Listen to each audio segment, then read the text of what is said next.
Assalamualaikum warahmatullahi wabarakatuh. Jadi pada kesempatan kali ini kami dari kelompok 5 akan mempresentasikan materi tentang hipotesis dalam geostatistik. Nah, sebelum kami memulai presentasi kami, izinkan kami memperkenalkan diri terlebih dahulu. Nah, sebelumnya saya Siti Aminah dengan NIM G1D1241118. Saya Nela Azara dengan NIM G1D1241128. Saya Hijo Kamdani dengan NIM G1J1241006. Dan saya Ostasari Davis Tumpul dengan NIM G1D1241111. Pada kesempatan pertama ini, saya akan menjelaskan bagian awal materi mengenai hipotesis. Untuk memahami penelitian kuantitatif, kita harus terlebih dahulu memahami konsep hipotesis. Nah, hipotesis sesungguhnya merupakan sebuah dugaan sementara terhadap suatu fenomena atau masalah yang sedang diteliti. Disebut dugaan sementara karena pernyataan tersebut belum memiliki bukti, sehingga harus diuji dengan data. Secara etimologi, hipotesis berasal dari kata hipo yang berarti di bawah dan tesis yang berarti kebenaran, sehingga maknanya adalah suatu pernyataan yang berada di bawah kebenaran final dan masih harus dibuktikan. Menurut Ari Kunto, hipotesis adalah jawaban sementara yang sifatnya masih perlu dibuktikan kebenaran secara ilmiah. Jadi, hipotesis tidak boleh sembarang digunakan. Ia harus dapat diuji menggunakan data empiris dan metode statistik. Nah, hipotesis memiliki beberapa fungsi penting. Pertama, hipotesis memberikan arah bagi penelitian. Dengan adanya hipotesis, peneliti sudah memiliki tujuan yang jelas dan tahu variabel apa yang harus dikumpulkan. Kedua, hipotesis menentukan jenis pengujian statistik yang nanti akan digunakan. Ketiga, hipotesis menjaga agar penelitian tetap berada pada jalur ilmiah, tidak keluar dari ruang lingkup permasalahan. Dalam penelitian geostatistik, hipotesis juga berfungsi sebagai dasar dalam menentukan sampel, alat ukur, dan pertanyaan penelitian. Selanjutnya, unsur-unsur penting dalam merumuskan hipotesis. Sebuah hipotesis harus memiliki variabel yang jelas, populasi yang dituju, serta hubungan atau perbedaan yang ingin diketahui. Hipotesis juga harus logis, konsisten dengan teori, dan dapat diuji. Ada beberapa ciri-ciri hipotesis. Yang pertama, hipotesis harus eksplisit dan jelas. Kedua, dapat diuji secara empiris.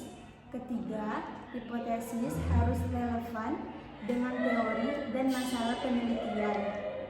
Keempat, hipotesis harus menyatakan hubungan atau perbedaan antara variabel. Setelah memahami ciri-cirinya, kita harus ke syarat perumusan hipotesis. Hipotesis harus dinyatakan dalam bentuk pernyataan, bukan pertanyaan. Selain itu, hipotesis harus bersifat testabel, artinya dapat dibuktikan dengan data. Hipotesis juga harus spesifik, tidak terlalu umum. Semua syarat ini penting karena hipotesis yang tidak memenuhi syarat akan menyebabkan hasil penelitian tidak valid. Nah, dalam statistik inferensial, hipotesis dibagi menjadi dua, yaitu hipotesis H0 dan hipotesis HA. H0 adalah pernyataan bahwa tidak ada perbedaan atau tidak ada hubungan. Nah, H0 ini selalu dianggap benar sampai ada bukti cukup untuk menolaknya. Contohnya, yaitu tidak ada perbedaan berat bayi antara ibu perokok dan ibu yang tidak merokok. Sementara itu, hipotesis alternatif adalah kebalikan H0, yaitu menyatakan bahwa ada perbedaan atau ada pengaruh. Contohnya, ada perbedaan berat badan bayi antara ibu perokok dan ibu yang tidak merokok. Dalam uji statistik, yang diuji sebenarnya adalah H0, bukan HA. Kita menolak H0 jika data menunjukkan perbedaan yang signifikan. Nah, dengan memahami konsep dasar hipotesis dan karakteristiknya, kita bisa melanjutkan ke jenis-jenis hipotesis dan arah uji. Nah, materi selanjutnya akan disampaikan oleh rekan saya. Pada bagian ini, saya akan melanjutkan dengan membahas beberapa jenis hipotesis yang digunakan dalam penelitian, sekaligus bagaimana bentuk perbandingan dan arah analisis ditentukan. Penjelasan ini berangkat dari pemahaman bahwa hipotesis dapat dikelompokkan berdasarkan tujuan analisis dan jenis hubungan yang ingin diketahui oleh peneliti. Jenis hipotesis yang pertama adalah hipotesis deskriptif. Ini adalah bentuk hipotesis yang hanya melibatkan satu variabel saja. Tujuannya bukan untuk membandingkan ataupun mencari hubungan, melainkan hanya untuk menggambarkan atau memperkirakan keadaan suatu fenomena. Contohnya adalah pernyataan mengenai jumlah penduduk laki-laki dan perempuan di suatu wilayah. Pernyataan seperti itu tidak menghubungkan dua variabel berbeda, melainkan hanya menggambarkan kondisi dari satu variabel tunggal. Jenis hipotesis berikutnya adalah hipotesis komparatif, yaitu hipotesis yang berfokus pada perbandingan antara dua kelompok atau lebih. Dalam praktiknya, hipotesis komparatif dibagi menjadi dua bentuk utama. Bentuk pertama adalah komparatif berpasangan, yaitu ketika data berasal dari individu yang sama namun diukur pada dua waktu atau kondisi yang berbeda. Misalnya, pengukuran berat badan mahasiswa sebelum liburan dan setelah liburan. Karena subjek tidak berubah, maka kategorinya adalah paired atau berpasangan.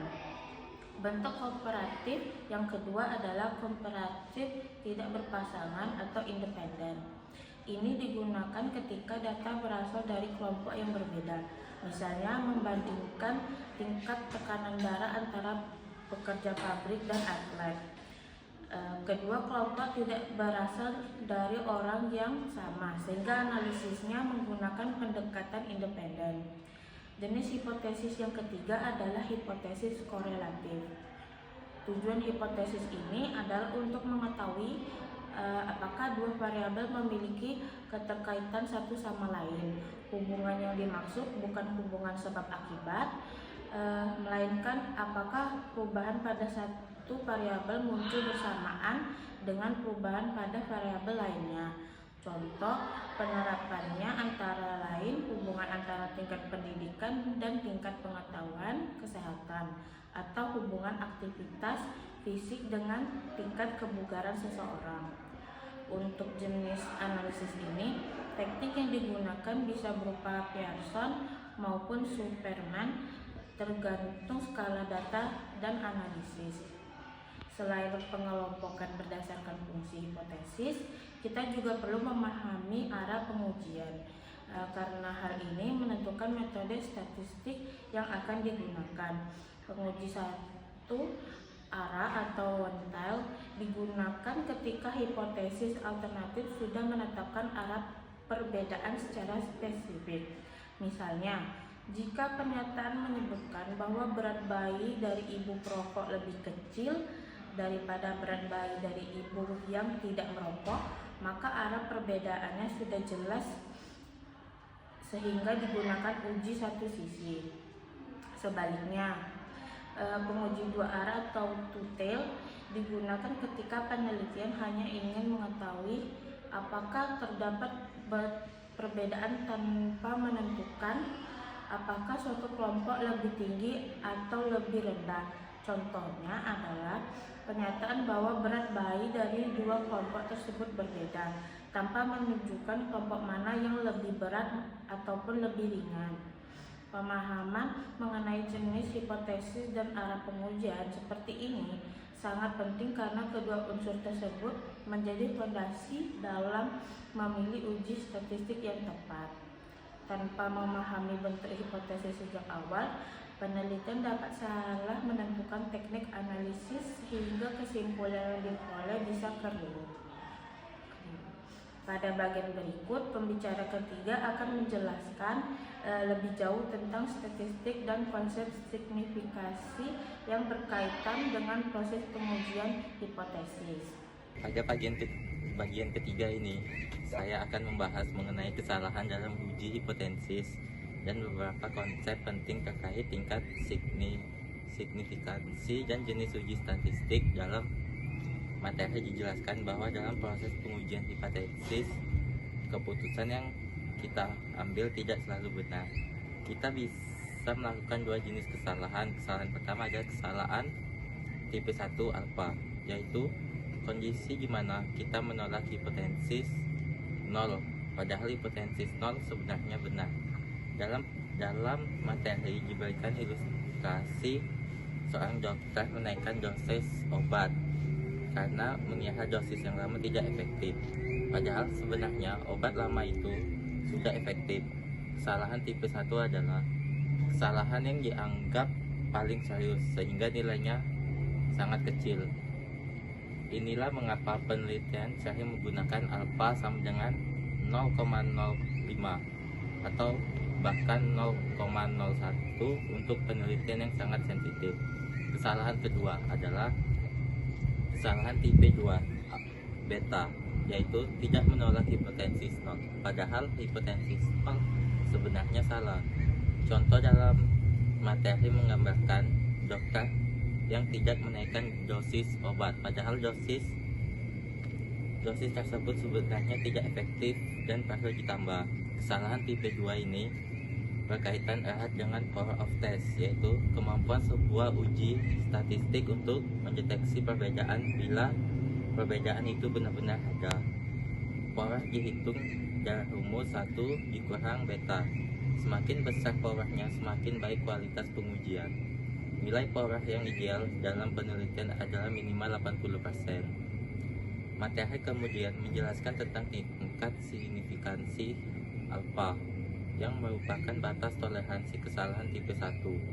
Nilai alfa sama dengan 0,10 digunakan ketika penelitian dapat mentoleransi kesalahan yang sangat besar.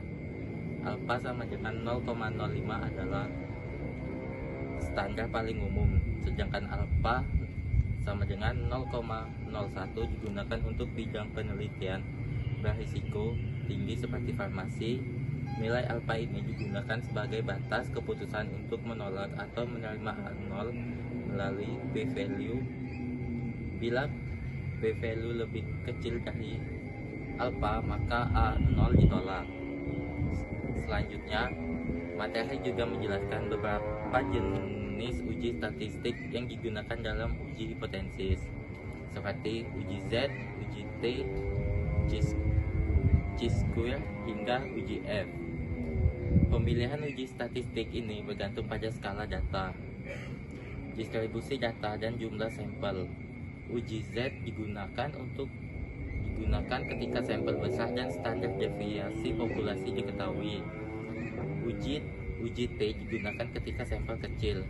Chi-square digunakan untuk proporsi atau hubungan antar variabel kategori.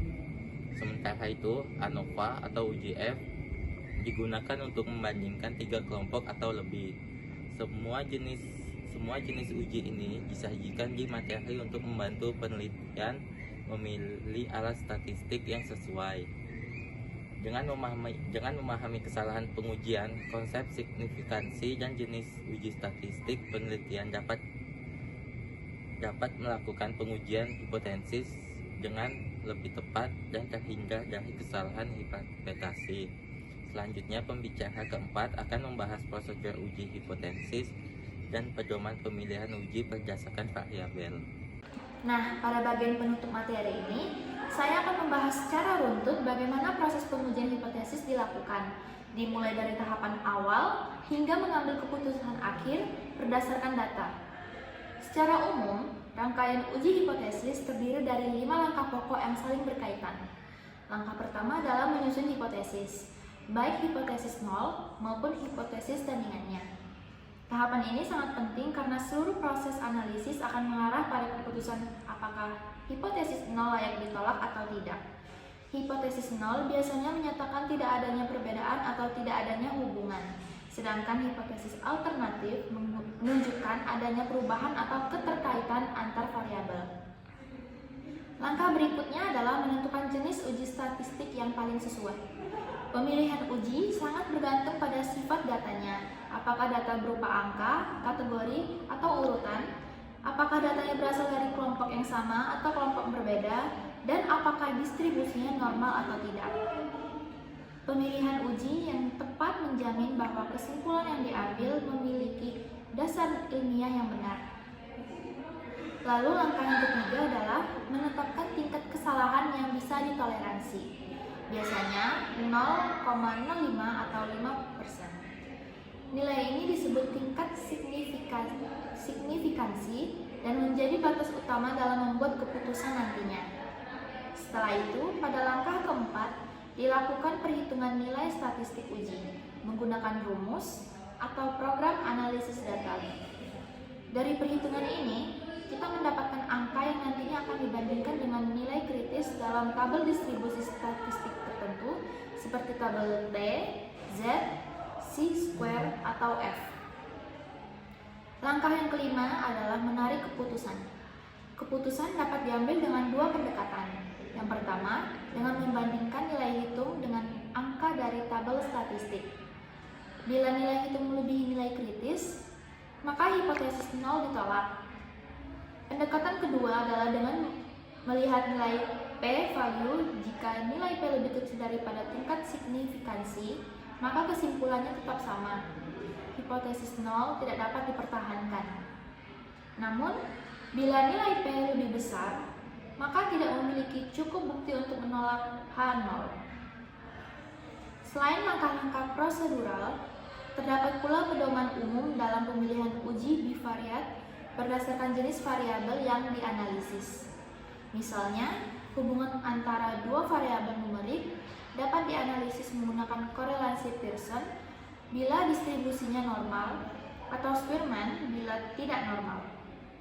Interaksi antara numerik dan ordinal menggunakan Spearman, numerik dan kategori menggunakan uji eta, sementara dua variabel yang sama-sama berbentuk kategori dianalisis dengan koefisien kontingensi. Pedoman ini membantu peneliti untuk memilih teknik analisis yang paling tepat sesuai oleh kondisi datanya. Materi ini juga memberikan beberapa ilustrasi kasus untuk memperjelas penerapannya. Misalnya, menguji presentasi kejadian kanker pada perokok menggunakan analisis proporsi. Contoh lainnya adalah menilai bahwa vaksin baru lebih efektif dibandingkan vaksin lama yang dianalisis menggunakan perbandingan dua proporsi. Ada pula contoh uji satu arah yang digunakan saat ingin mengetahui apakah dosis obat yang bisa dipakai masih memadai atau perlu ditingkatkan. Secara keseluruhan, proses pengujian hipotesis memerlukan pemahaman yang kuat, mulai dari merumuskan dugaan awal, memilih alat-alat analisis yang sesuai, hingga menafsirkan hasil secara benar. Konsep ini menjadi fondasi dalam biostatistik karena setiap keputusan ilmiah yang diambil harus berdasarkan bukti empiris, bukan sekedar perkiraan. Sekian dari kami. Terima kasih.